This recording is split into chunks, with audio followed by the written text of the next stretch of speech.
안녕하세요. 무엇이든 물어보아 눈박사입니다. 오늘은 콘택트 렌즈의 부작용에 대한 이야기를 준비했는데요. 안경의 불편함을 해결해주는 콘택트 렌즈. 잘 사용하면 우리 생활에 큰 편리함을 주지만 올바르지 못한 방법으로 사용했을 때 우리 눈에 미치는 위험성과 불편함에 대한 진실을 밝혀보려고 합니다. 콘택트 렌즈를 사용하면 활동하기에 편리하고 외적으로도 자신감을 높여줄 수 있습니다. 그러나 이 작은 렌즈가 눈에 미치는 영향은 가끔 무시하기 쉽습니다. 오늘은 그 무시할 수 없는 부작용들에 대해 이야기하고 어떻게 그것들을 최소화하고 예방할 수 있는지 알아보겠습니다. 이 영상을 통해 여러분이 렌즈를 더 현명하게 사용할 수 있도록 도움을 드리겠습니다. 콘택트 렌즈를 착용하고 계시다면 영상 꼭 끝까지 시청해주세요. 콘택트 렌즈의 대표적인 부작용은 여러 가지가 있는데요. 먼저 각막에 저산소증이 있습니다. 각막에 저산소증으로 인한 각막 부종이 발생하면 눈부심이나 시야, 흐림을 느낄 수 있습니다. 또한 렌즈가 머금고 있는 수분의 비율이 높은 고함수율 렌즈를 착용하면 렌즈가 그만큼 많은 양의 눈물을 흡수하면서 탈수량도 비례하여 높아지기 때문에 안구 건조증이 발생할 수 있습니다. 또한 렌즈의 관리를 소홀히 하여 세균에 오염될 경우 각막염 혹은 결막염이 생길 수 있으며 심한 경우 시력 저하가 발생할 수 있습니다. 또한 매력적인 눈동자를 만들어주는 색을 입힌 미용 렌즈의 경우에는 렌즈의 표면이 매끄럽지 못해 각막 미란 혹은 거대유두 결막염이 발생하여 이물감과 가려움증, 충혈 등의 증상이 나타날 수 있습니다. 평소에 없던 증상이 렌즈 착용 후 발생했다면 콘택트 렌즈의 부작용일 수 있기 때문에 가까운 안과에 가셔서 진료와 적절한 치료를 받아야 하겠습니다. 사람이 음식을 통해 몸에 필요한 영양소를 공급받듯이 우리 각막은 공기 중에 산소로부터 영양을 공급받습니다. 그런데 렌즈를 오래 착용하게 되면 각막이 산소 공급을 받지 못해 저산소증 상태가 됩니다. 이런 상태가 되면 각막은 어떻게 해서든 영양을 공급받기 위해 나름대로의 살콩리를 하게 됩니다. 이때 각막 주변에는 결막이라는 것이 있는데 이 결막에서라도 영양을 공급받기 위해 신생혈관이라는 영양소 통로를 만들어냅니다. 이 통로를 통해 결막에 있는 영양소를 각막에 전달받는 것이죠. 이렇게 만들어진 신생혈관이 바로 렌즈 부작용의 원인이 됩니다. 비정상적으로 생겨난 신생혈관에 여러 가지 염증 물질들이 유출되어 여러 부작용이 생기는 것이죠. 신생혈관의 원인이 되는 저산소 상태의 눈은 정상 상피에 비해 여러 자극에 취약한 상태라고 볼 수 있습니다.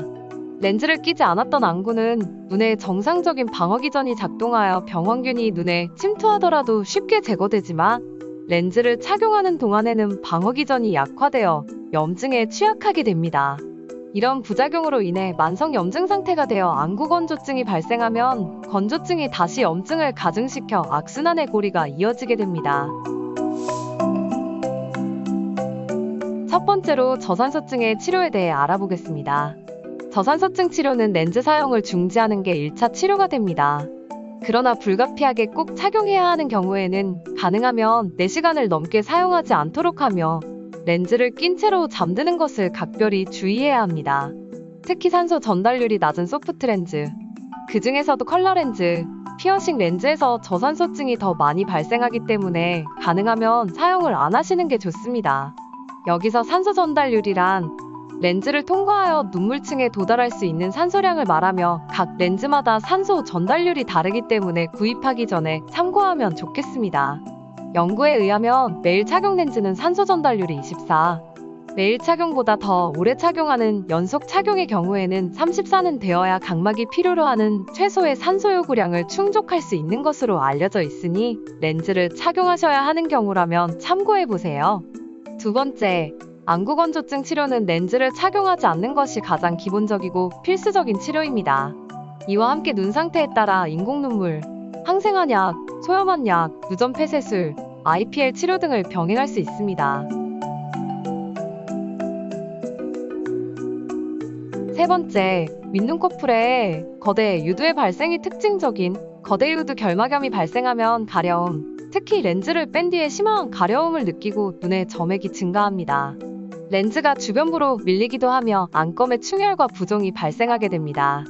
치료는 증상이 심하지 않은 경우 렌즈 착용을 중지하면 5일 이내 증상이 많이 호전됩니다. 증상이 계속되는 경우에는 전문의의 처방을 받아 비만세포 안정제, 항히스타민제, 스테로이드 제제의 안약을 사용해 볼 수 있습니다.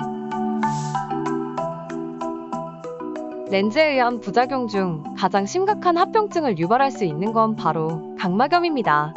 각막이란 우리 눈에서 카메라의 액정이라고 생각하시면 되는데요. 카메라 액정에 금이 가거나 기스가 생기면 화면이 흐리게 보이고 사진도 흐릿하게 찍히듯이 각막에 혼탁이 생기면 영구적인 시력 저하를 초래할 수 있습니다. 특히 렌즈에 의한 각막염은 초반에는 상피에 국한돼서 염증이 생기지만 치료하지 않고 방치하는 경우 각막의 심부층인 기질층까지 염증이 파급되어 영구적인 혼탁이 발생하게 됩니다. 결막에 염증이 생기는 경우는 단순히 충혈 및 눈곱이 끼는 정도겠지만 각막에 염증이 생기는 경우에는 시력 저하, 눈부심, 눈물 흘림 빛번짐, 통증을 유발할 수 있습니다. 따라서 위와 같은 증상이 생길 경우에는 렌즈 착용을 바로 중단하고 지체 없이 안과에 방문하여 치료를 받는 게 좋겠습니다. 우리 눈의 카메라 액정에 해당하는 각막은 총 5개의 층으로 이루어져 있는데요. 각막의 맨 위층인 각막 상피층과 바로 아래층인 보호만층, 각막 기질층, 데스매층, 각막 내피세포층으로 이루어져 있습니다. 콘택트 렌즈로 인한 각막에 손상이 발생했을 때 손상의 깊이가 어느 정도인지에 따라 예후가 달라질 수 있습니다. 대부분 렌즈에 의한 기계적인 손상인 경우 각막의 상피층만 손상되는 경우가 많고 각막의 5층 중 유일하게 재생이 가능한 층이 각막 상피층이기 때문에 치료만 잘하게 되면 후유증 없이 치료가 가능합니다. 반면 각막의 염증으로 인해 각막의 상피층만이 아닌 기질층 혹은 내피층까지 손상받는 경우 적절한 치료가 이루어지지 않거나 치료 시기를 놓치게 되면 영구적인 혼탁이 생겨 시력 저하가 발생하게 되고 이는 회복이 불가능한 경우가 많습니다. 염증으로 인한 각막 기질의 혼탁은 적절한 시기에 항염증 안약을 사용하면 치료가 가능하기 때문에 이상이 생겼을 경우 지체 없이 안과에 방문하는 게 좋습니다. 콘택트 렌즈는 잘 고르는 것만큼이나 제대로 관리하는 것이 중요합니다. 렌즈는 대개 하루, 2주, 한 달 등 권장 착용 주기도 정해져 있는데요. 렌즈 부작용을 가급적 피하고 싶다면 하루 착용 렌즈를 사용하는 게 가장 좋습니다. 짧게 착용하고 버리는 만큼 세균이 자라날 위험성도 적기 때문입니다. 다회용 렌즈를 사용할 경우에는 꼭 정해진 용액으로 세척과 보존을 해야 하며 렌즈나 용기를 수돗물로 세척하면 가시아메바 등 침투성이 강한 균에 감염될 수 있기 때문에 반드시 전용관리 용액이나 생리식염수 등을 이용해서 세척해주는 게 좋겠습니다.